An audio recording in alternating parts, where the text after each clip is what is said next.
오늘 본문은 이스라엘 백성들이 홍해를 건너고서 불렀었던 찬양의 말씀입니다. 그런데 이 찬양을 부르기 전에 이스라엘 백성들의 상태를 가만히 생각해 보면은 어떤 상태였나?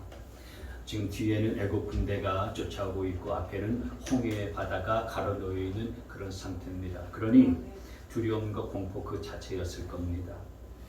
지금 어디 빠져나갈 그런 길도 없는 막다른 지점에 서 있는 상태였기 때문에 이스라엘 백성들의 마음의 상태, 심리의 상태는 아마 염려와 두려움 그리고 불안과 근심, 걱정, 공포에 질려버린 그런 마음들이 그들 안에 아마 이렇게 휘몰아치고 있었을 겁니다. 그런데 방금 전까지 그런 절망적인 그런 상황 가운데 있는데 오늘 이 본문을 보면은 지금 그들이 지금 뭘 하고 있냐? 지금 오늘 우리가 읽은 말씀처럼 기쁨의 찬양을 하고 있고 영광의 노래를 하고 있고 또 구원의 감격을 노래하고 있습니다. 완전히 상황이 달라진 거죠. 상황이 완전히 반전이 되어진 것입니다. 여러분, 우리 인생도 충분히 그럴 수가 있습니다. 아무리 내 인생이 막다른 길에 내몰린 것 같고 또 어떤 때는 막막하게 느껴지는 것 같아 보일지라도 그게 끝이 아니고 그게 전부가 아니다 라고 하는 것입니다. 그 끝나는 자리에서 소망이 생기고 새로운 길이 열릴 수가 있는 것입니다. 하나님이 붙들어 주시면은 그리고 하나님의 은혜로 인도해 주시고 하나님이 함께 해 주시면은 우리 인생의 막다른 길처럼 보이는 그 지점에서 하나님의 역사가 나타날 수 있는 겁니다. 그렇기 때문에 우리가 절망하지 말고 포기하지 말아야 되는 거예요. 그리고 그런 어려운 상황들을 잘 대처해 나갈 수 있어야 되는 것입니다. 그래야 그게 끝이 되지 아니하고 새로운 시작이 될 수가 있게 되어지는 것입니다. 그리고 그게 여러분의 인생의 길들을 인생의 길들이 되는 것이고요. 그 새로운 길들이 시작이 되어질 때에 여러분의 삶은 이전과 전혀 다른 그런 인생으로 변화되어지고 성숙하게 되어지기 시작하는 것입니다. 저는 올해 여러분의 인생 가운데 이런 경험들을 다 할 수 있게 되시길 주님의 이름으로 축복합니다. 여러분, 이스라엘 백성들이 출애굽을 하잖아요. 근데 출애굽을 할 때에 하나님께서는 이제 애굽에서 나와서 가나안 땅으로 그렇게 이제 가게 하시는데 그 애굽에서 가나안 땅으로 가는 가장 빠른 길은 북쪽으로 가는 길이에요. 지중해 연안을 따라서 북쪽으로 가는 길들이 가장 빠르고 가장 좋아요. 근데 하나님께서는 이스라엘 백성들을 그 북쪽으로 가는 길들을 걷게 하지 아니하시고 남쪽으로 가게 하세요. 남쪽으로. 근데 남쪽으로 가는 길은 사실 길이 없어요. 왜냐하면 홍해가 가로놓여 있기 때문에 그렇습니다. 그래서 이스라엘 백성들이 출애굽을 해서 이제 홍해 앞에 다다르게 되어지니까 이게 뭔가 망연자실할 수밖에 없었던 겁니다. 그리고 그 틈을 이용해 가지고 이집트의 이 바로 왕은 이스라엘 백성들을 이제 다 죽이려고 많은 군대들을 보내지 않습니까? 그러면 하나님께서 거기로 가면은 이스라엘 백성들이 홍해 앞에 가로 놓일 것이다 라는 사실들을 모르고서 그리로 보내셨을까요?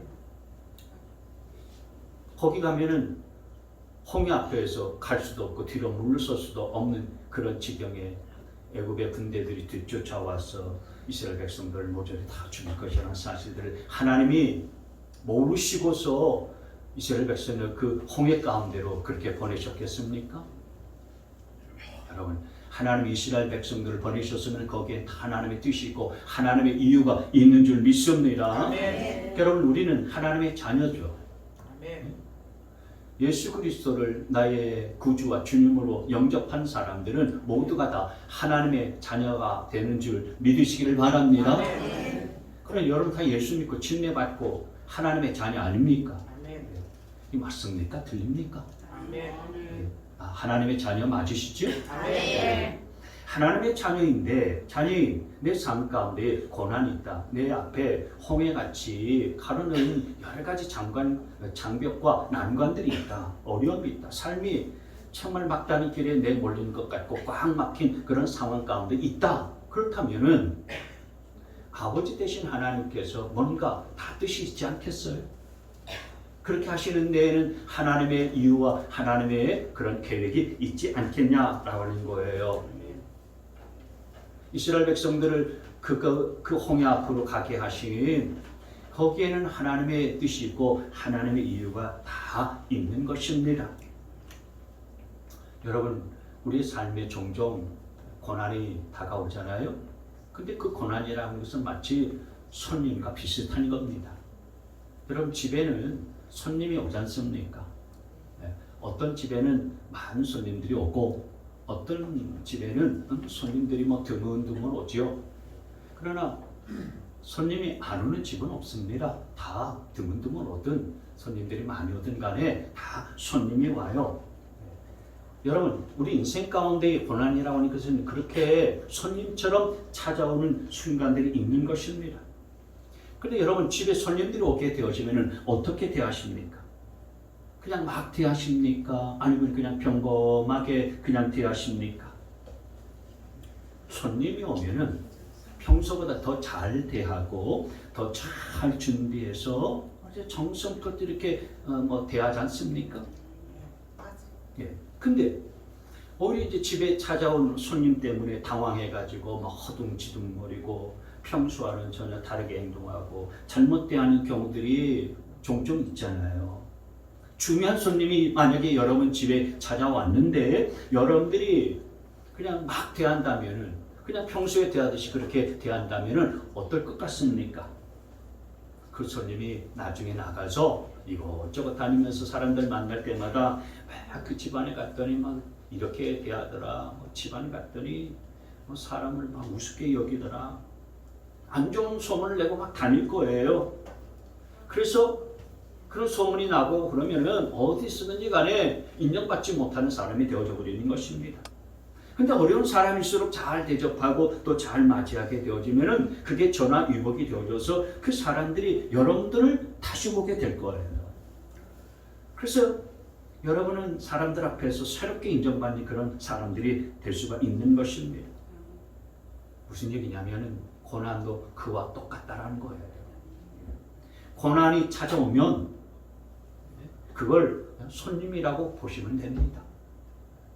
그래서 여러분 집안에 손님이 올 때 여러분들 잘 준비해서 잘 그렇게 대해주는 것처럼 고난을 막 대하지 말고 잘 대처하다 보면은 그 고난이 오히려 우리의 삶을 바뀌는 계기가 될 수 있다라는 사실입니다. 하나님이 이스라엘 백성들을 홍해 앞에 그 막다른 길로 몰아넣으신 것, 그리고 애국 군대로 그들을 뒤쫓게 하신 것, 그래서 사방이 꽉 막히게 하신 것은 이스라엘 백성들의 입장에서는 고난이잖아요. 근데 그 고난이 다 이유가 있는 거예요. 이스라엘 백성들이 그런 고난을 주신 하나님의 뜻과 계획과 섭리가 있는 겁니다. 그 하나님의 이유가 뭐겠습니까? 하나님께서는 이스라엘 백성들에게 그들 눈앞에서 홍해가 갈라지는 기적과 역사를 보게 하시기를 원하셨던 거예요. 그리고 그들에게 새로운 길, 새로운 신앙의 시각들을 활짝 열어주기 위해서 그곳으로 인도해 가신 것입니다. 여러분, 우리가 오래도 살아갈 때에 고난이 우리 앞에 닥치지 아니라는 법은 없잖아요. 손님처럼 느닷없이 우리에게 고난이 다가올 수 있고요. 임할 수가 있게 되어지는 것입니다. 손님처럼 찾아와요. 막다른 그런 길처럼 우리 가운데 고난이 다가오는 순간이 있는데 그럴 때마다 저와 여러분 당황하지 말고 그 고난을 잘 대처해 나가게 되어지면은 이스라엘 백성들 가운데 새로운 홍해 길들이 활짝 열리게 되어지는 것처럼 여러분의 삶 가운데도 새로운 인생의 길들이 열리게 될 줄 믿으시기를 바랍니다.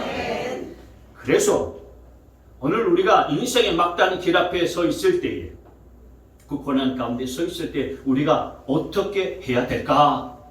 이것을 우리가 함께 나눌 텐데 크게 두 가지 말씀드리려고 합니다. 첫째로 우리가 인생의 삶 가운데 막다른 길들에 서게 되어 있을 때는 가만히 서서 하나님의 뜻을 간구할 줄 알아야 되는 것입니다.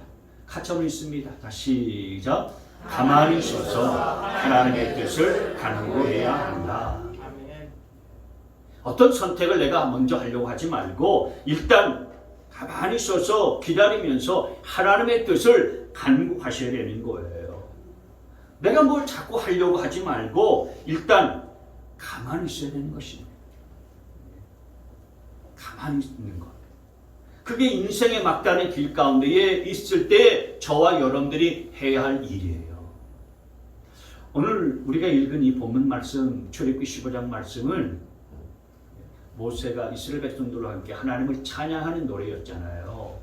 근데 이전에 이스라엘 백성들이 홍해 앞에 있을 때에 어떤 상황이었는가 한번 보시면은 14장 13절 모세가 백성에게 대답하였다. 두려워하지 마십시오. 당신들은 가만히 서서 주님께서 오늘 당신들을 어떻게 구원하시는지 지켜보기만 하십시오. 당신들이 오늘 보는 이 이집트 사람을 다시는 볼 수 없을 것입니다. 14절에 주님께서 당신들을 구하려 주시려고 싸우실 것이니 당신들은 진정하십시오. 홍해 앞에 선 이스라엘 백성들에게 지금 모세가 무슨 이야기를 하고 있냐면은 이 13절 말씀에 보면은 빨간 표시로 되어져 있는 가만히 서서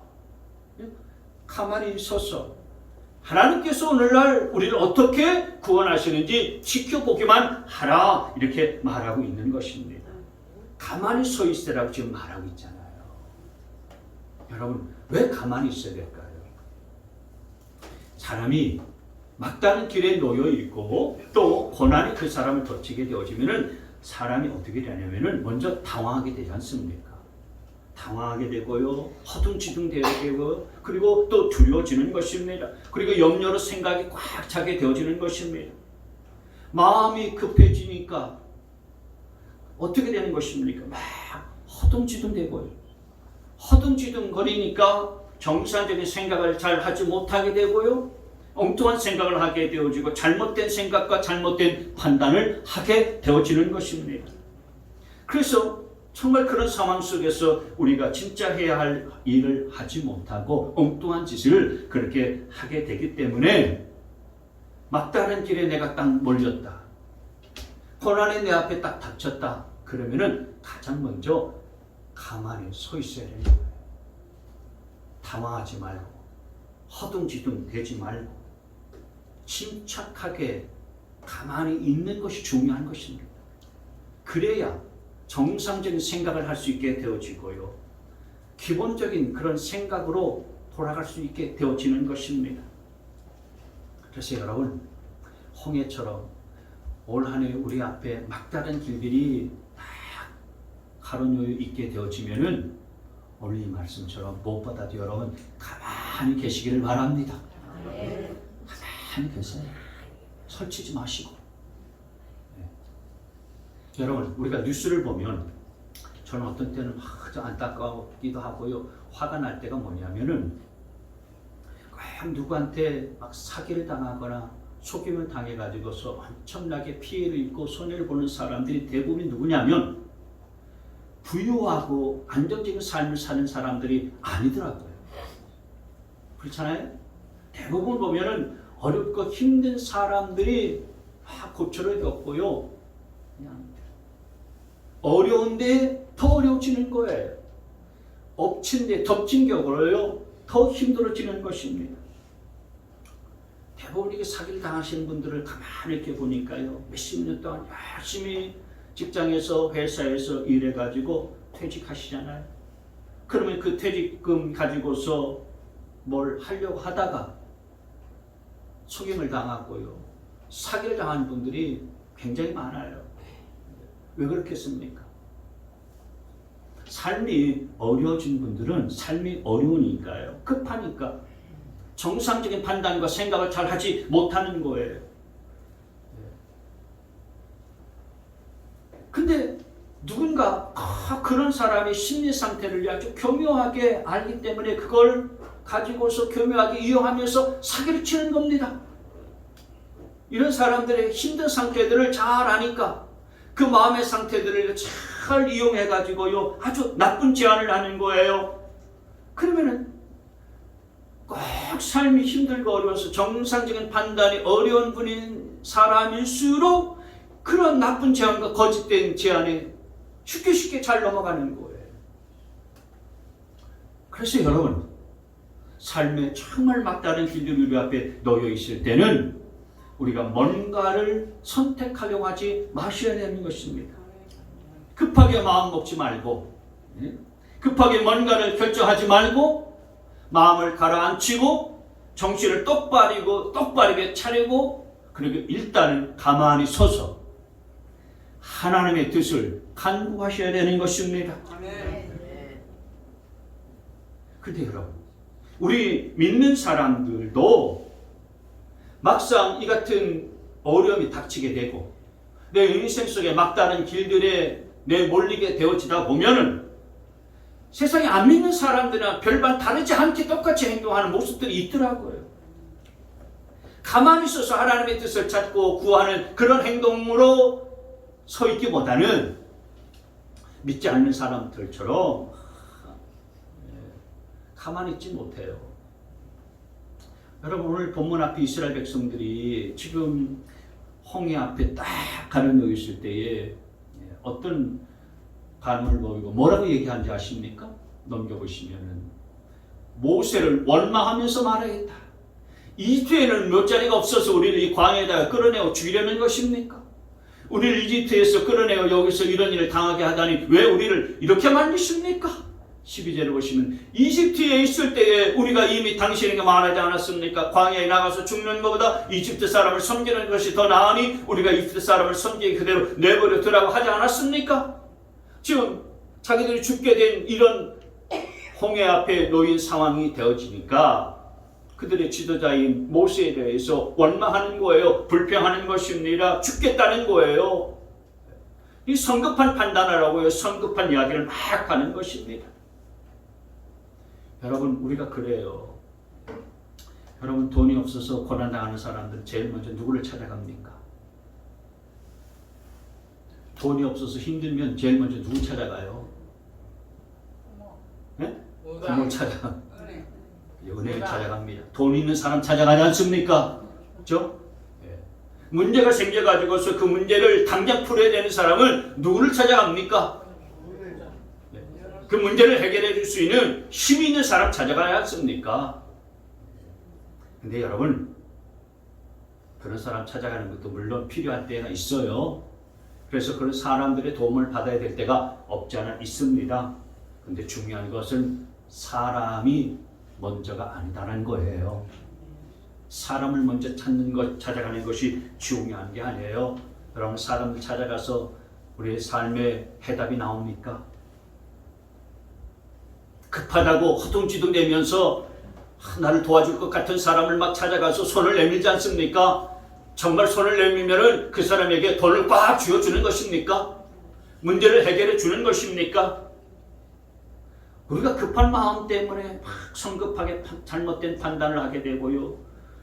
이상한 사람을 만나게 되죠. 그러다가 결국에는 이상한 결정을 해버리면서 잘못된 그런 결과를 안고 말게 되어지는 것입니다. 그래서 여러분, 세상에서 흔한 말로 급할수록 어떻게 가라고 했습니까? 돌아가라고 했습니다. 여러분, 급할수록 가만히 서 계시고요. 또 가야 할 길이 있다면 좀 돌아서 갈 수 있게 되어지기를 바랍니다. 돌다리를 어떻게 건너라고 말하고 있습니까? 두드려 보고서 건너라고 말하고 있지 않습니까? 올해는 여러분들이 좀 급한 일이 생길수록 돌아갈 수 있게 되어지기를 바랍니다. 발을 동동 구르면서 허둥대지 말고요. 여러분, 침착할 수 있게 되어지기를 바랍니다. 올해 어려운 일들이 우리 앞에 닥치게 될수록 마음을 가라앉힐 수 있게 되어지기를 바랍니다. 힘들수록 내 생각을 잘 하나님 앞에서 서서 정리할 그 시간이 필요한 거예요. 여러분, 가만히 서서 있으라고 그러니까요. 정말 꼼짝하지 말고 가만히 있으라고 이렇게 오해하실 분이 혹시 계실 것 같아서 말씀드리는데, 가만히 서서라는 얘기는 정말 어디 집 밖에 나가지도 말고 정말 쥐 죽은 듯이 입도 꾹 다물고 가만히 있으라는 거 아닙니다. 가만히 서서라는 얘기는 하나님 바라보면서, 하나님 의지하면서, 하나님 찾으면서,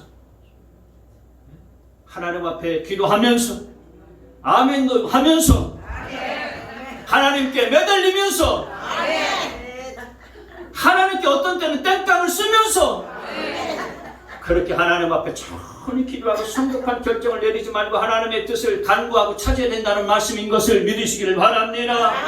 그러면 하나님이 지혜도 주시고요, 하나님이 돕는 사람도 붙여주시는 것이고요, 하나님이 기가 막히게 우리의 인생의 길들을 열어주신다는 사실들을 믿으시기를 바랍니다. 예레미야 3장 5절 6절 25절 26절 자 시작. 주님께서는 주님을 기다리는 사람이나 주님을 찾는 사람에게 복을 주신다. 주님께서 구원하여 주시기를 참고 기다리는 것이 좋다. 할렐루야. 기다리는 사람에게, 주님을 찾는 사람에게 복을 주시는 하나님이십니다. 그리고 참고 기다리는 것이 그 어떤 것보다 내가 성급하게 판단하고 결정 내리는 것보다 더 좋다라고 주님은 분명하게 말씀해 주셨어요.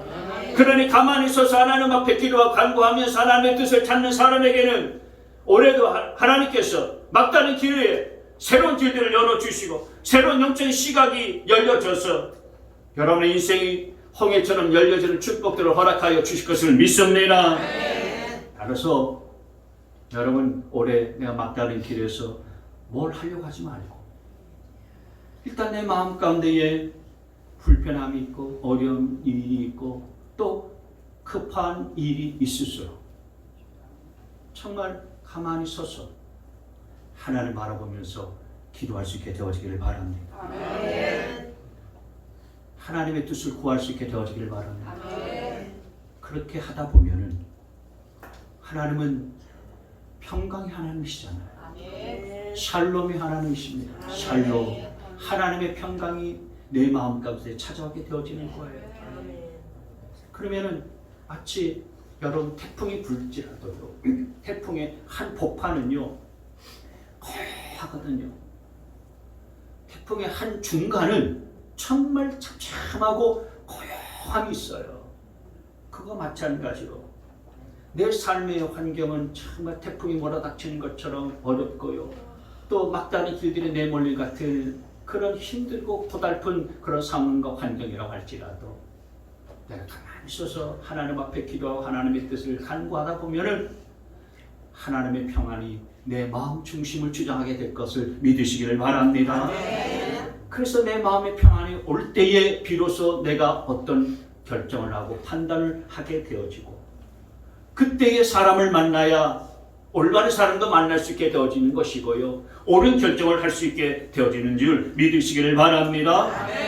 우리가 가만히 있는 동안 하나님은 뭐 하시겠습니까? 그렇습니다. 하나님이 일하시고 하나님이 역사하시는 것입니다. 가만히 있는 것이 그냥 가만히 있는 게 아니라니까요. 하나님 앞에 기도하는 거 아닙니까? 가만히 서서 하나님의 뜻을 간구하는 그 시간에 하나님은 역사하시고 하나님이 일하시는 거예요. 그러니 괜히 내가 주물러서 뭔가를 터뜨리려고 생각하지 말고 내가 뭔가를 해보겠다라고 그렇게 나서서 망치지 말고 가만히 있어서 하나님의 뜻을 구하고 기도하면 하나님께서 홍해가 갈라지는 우리가 생각할 수도 없고 상상할 수 없는 일들을 하나님이 먼저 행하여 주셔서 인생길들이 열린다는 사실들을 믿으시기를 바랍니다. 그래서 여러분 올해는 가만히 하나님을 바라보고 하나님의 뜻을 찾으면서 여러분의 인생 가운데 올해 한 해의 길들이 홍해처럼 열려지는 축복이 임하시기를 주의 이름으로 축원합니다. 두 번째로 우리가 인생이 막다른 길 앞에서 뭘 해야 하는가? 하나님의 역사를 기대할 줄 알아야 되는 것입니다. 같이 한번 읽습니다. 다시 시작. 하나님의 역사를 기대해야 합니다. 여러분, 하나님께서 이스라엘 백성들을 지금 홍해 앞으로 인도하셨어요. 이스라엘 백성들이 홍해 앞으로 가고 싶어서 간 게 아니었지 않습니까? 하나님이 보내신 거예요.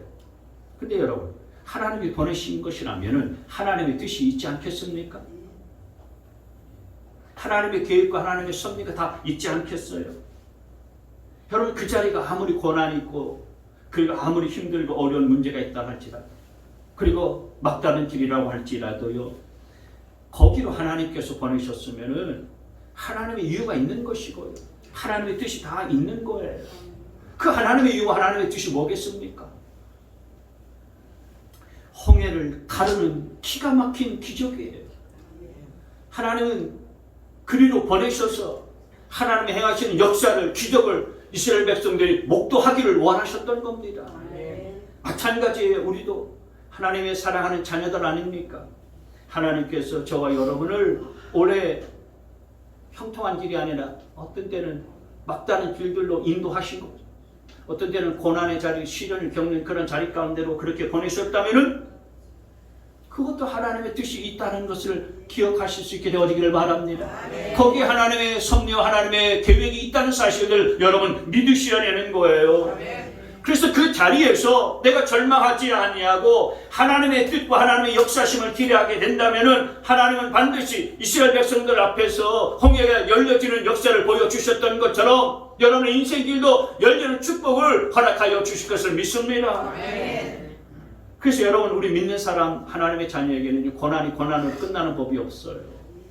이사야 43장 19절 잘 아시는 말씀이죠. 자 시작. 내가 이제 새 일을 하려고 이미 드러나고 있는데 너희가 그것을 알지 못하겠느냐.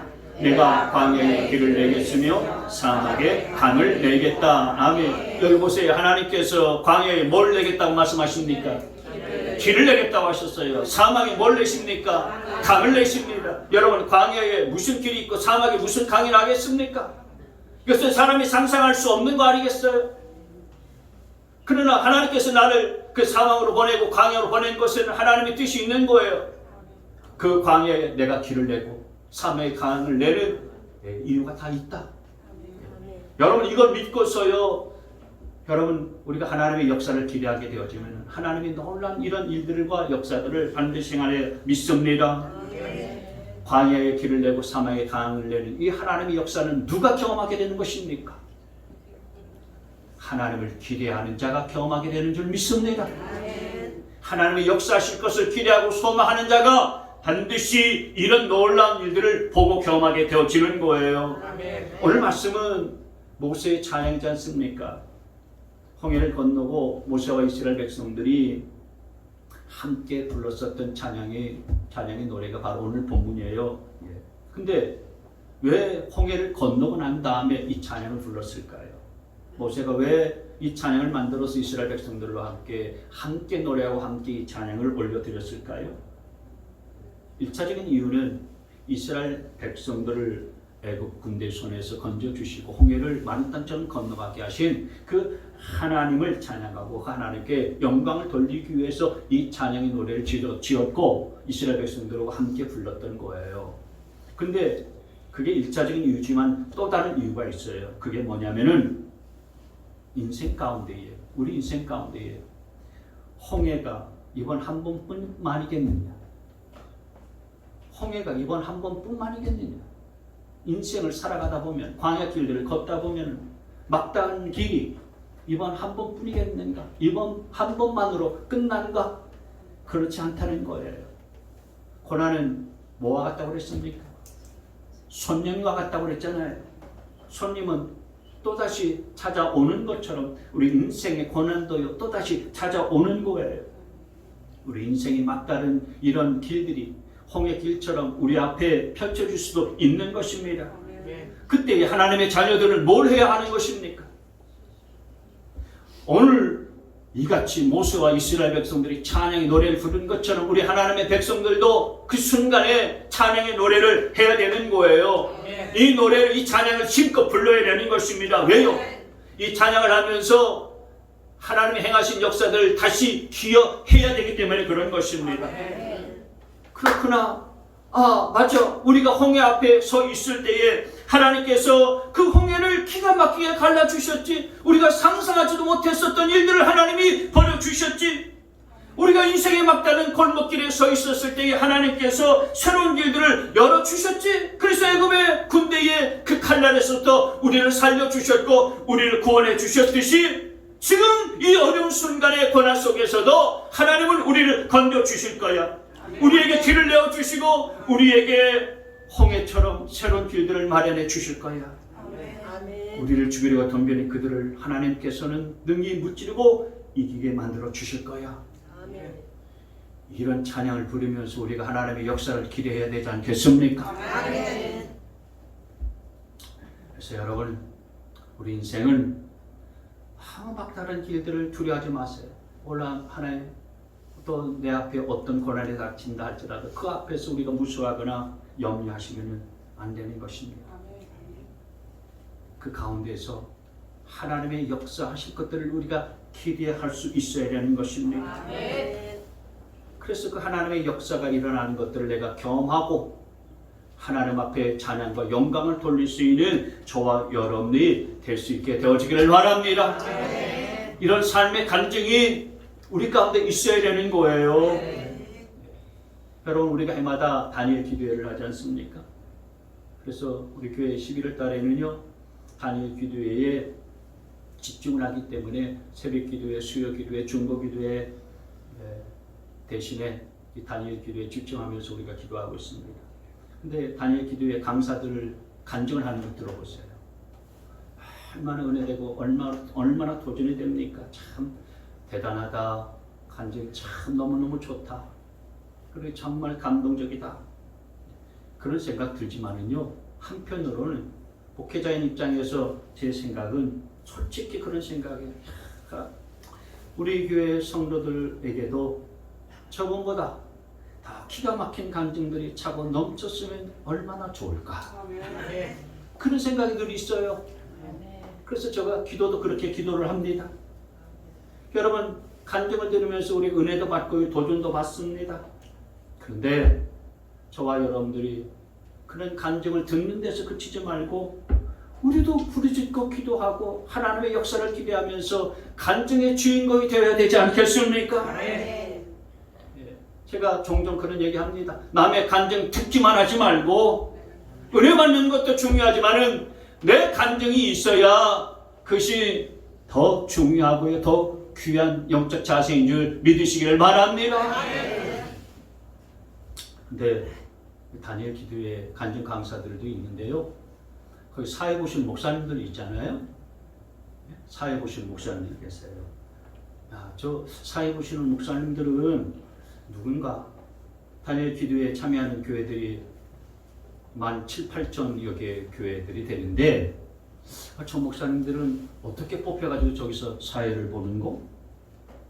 가만히 보니까요, 각 지역마다 협력 교회가 있더라고요. 다니엘 교회, 다니엘 기도회에 이제 함께 협력하면서 그 사역을 함께하는 협력 교회들이 있는데, 그 협력 교회 목사님들이 돌아가면서 사회자가 되어서 사회를 보시더라고요. 그래서 울산 지역을 위해서 기도하는 날에는 울산 지역에 있는 협력교회 목사님들이 올라가셔서 사회를 봐요. 그런데 여러분, 울산에는 다니엘 기도회 협력교회가 12개가 있어요. 12개. 다니엘 교회에 참여하는 교회가 한 300여 개, 350개 교회쯤 되는데 협력교회는요 12개. 근데 올해 우리 동행교회가 협력교회로 선정됐다는 거 아닙니까?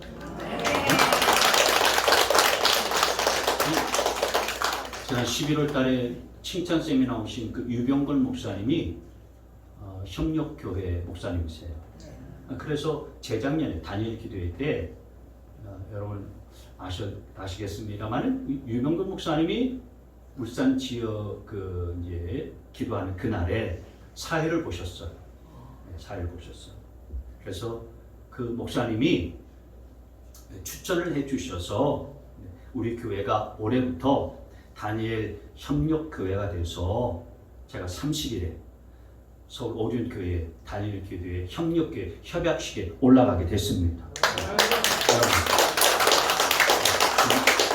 감사한 일인데 우리 교회가 협력교회가 됐으니 다니엘 기도회 사역에 다 협력하면서 저는 바라기는 우리 교회 안에도 다니엘 기도회 간증 강사로 설 수 있는 자들이 생겨날 수 있게 되어지길 축복합니다. 여러분, 그렇지 않아요? 우리 삶에도 다니엘 기도회 강사들이 간증하는 그런 간증들이 있어야 되지 않겠느냐라고 하는 것입니다. 하나님의 영광을 체험한 간증, 하나님의 역사를 기대하면서 그 역사를 본 간증들, 하나님에 대해서 내가 신앙생활하면서 뭔가 좀 간증할 것이 있어야 되지 않겠어요? 매일 순간순간마다 신앙생활하는데 그냥 맹숭맹숭하게 신앙생활을, 무슨 신앙생활의 맛을 느끼고 경험할 수 있겠습니까? 여러분, 춘향전이요, 많은 사람들에게 재미있게 익혀지고요, 오랫동안 이렇게 구전은 내려오는 이유는 뭡니까? 이몽룡 때문이 아닙니다. 춘향전이 많은 사람이 읽히고 들려지는 이유는요, 그 변사또 때문입니다. 변학도라고는 나쁜 사람이 있기 때문에 춘향전이 그렇게 많은 사람들에게 읽히는 거예요. 그 변학도라는 나쁜 악질이 있으니까요, 춘향이와 이몽룡의 사랑이요 다 빛나는 것이고요. 춘향이의 정절과 그리고 춘향이의 그 사랑이 아름다운 겁니다. 그래서 춘향전에 많은 사람의 사랑을 받는 거 아니겠어요? 우리 신앙도 마찬가지라는 것입니다.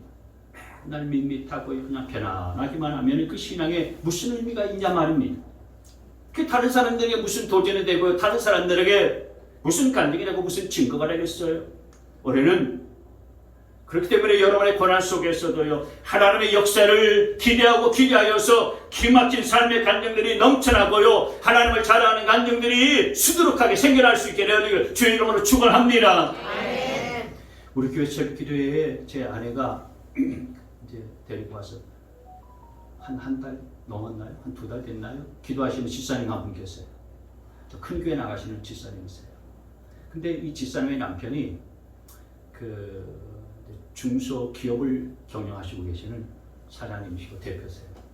근데 이게 사업이 잘 되다가 작년 하반기부터 사업이 점점 어려워져서 직원들도 다 내보내고 이제 그 남편과 그리고 그 기도에 나오시는 아내 집사님하고 그렇게 이제 회사를 그리고 친척 한 2-3명인가 이렇게 아주 그렇게 운영해 가고 있는데 굉장히 힘들어졌어요.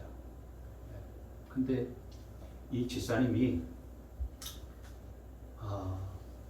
그 새벽 기도도 안 하시는 분이신데 어려운 일이 닥치고 환란이 생겼으니까 새벽 기도에 좀 한번 나가겠다 우리 집사람 제 아내한테 얘기를 하더라는 거예요. 그래서 이렇게 여름 새벽에 나가서 하나님의 도심을 구하고 은혜를 구하면서 새벽 기도한 재단을 한번 쌓아보자. 그래서 매일같이 우리 집사람이 데리고 나왔어요. 위층에 사는데 데리고 나와서 같이 기도해요. 그리고 저도 기도하는데 하나님이 그 집사람을 향해서 제게 주신 기도의 그 말씀은 시편 50편 15절 말씀이었어요. 환난 날에 나를 부르라. 내가 너를 건지리니 네가 나를 영화롭게 하리라. 그래서 그 말씀 주셔서 저도 새벽마다 빡세게 기도를 했어요. 근데 새벽 기도에 나오시고서 이 집사님이 한 2주, 석주 지났을까요? 회사가 굉장히 어려웠는데 그 집사님이 제 아내한테 하는 얘기가 뭐예요? 남편의 그 직장 그 회사가 수주를 받을 수 없는 그런 상황인데 일감을 새벽 기도하니까 수주를 받을 수 있게 됐어요. 그렇게 이야기를 하더라는 거예요. 여러분 환난 날에 기도하고 부르짖으니 하나님께서 그렇게 기도에 응답해 주신 줄 믿습니다. 하나님의 역사를 기대하고 기도하니까 하나님이 그렇게 일하시더라는 거예요. 이런 감정이 여러분에게도 있어야 되지 않겠냐 말이에요. 그러고 난 다음에 또 한 주 지났더니 이 집사님이 밤에 잠을 잘 못 이루는 거예요. 불면증에 시달리는 거예요. 회사도 어렵고 너무나도 힘들고 자기도 굉장히 마음이 참 불안하고 염려에 가득 차지 않았겠어요? 기도는 하고 있는데 그 염려가 떠나지 않으니까요. 잠이 잘 오지 않아서 잠을 자려고 또 새벽 기도에 나가야 되니까 잠을 자려고요. 어떻게 했냐면은 매일 한 잔씩 술을 마셨다는 거예요. 술을 마시면은 잠이 잘 오니까 술을 마셨다는 거예요. 근데 새벽 기도에 나오니까요. 술을 안 마셔도요. 하나님이 단잠을 자게 하시다는 것입니다. 그래서 불면증이 싹 떠나갔다는 거예요. 네? 여러분, 하나님의 행하신 역사를 기대하면은 그리고 기도하면은 여러분 불면증도 떠나가시고 하나님의 선하신 응답이 그렇게 임하게 되는 줄 믿으시기를 바랍니다. 그래서 여러분 삶 가운데도 이렇게 하나님을 찬양할 간증들이 넘쳐나게 되어지고요. 홍해가 갈라진 역사를 보는 놀라운 일들이 임할 수 있게 되어지기를 바랍니다.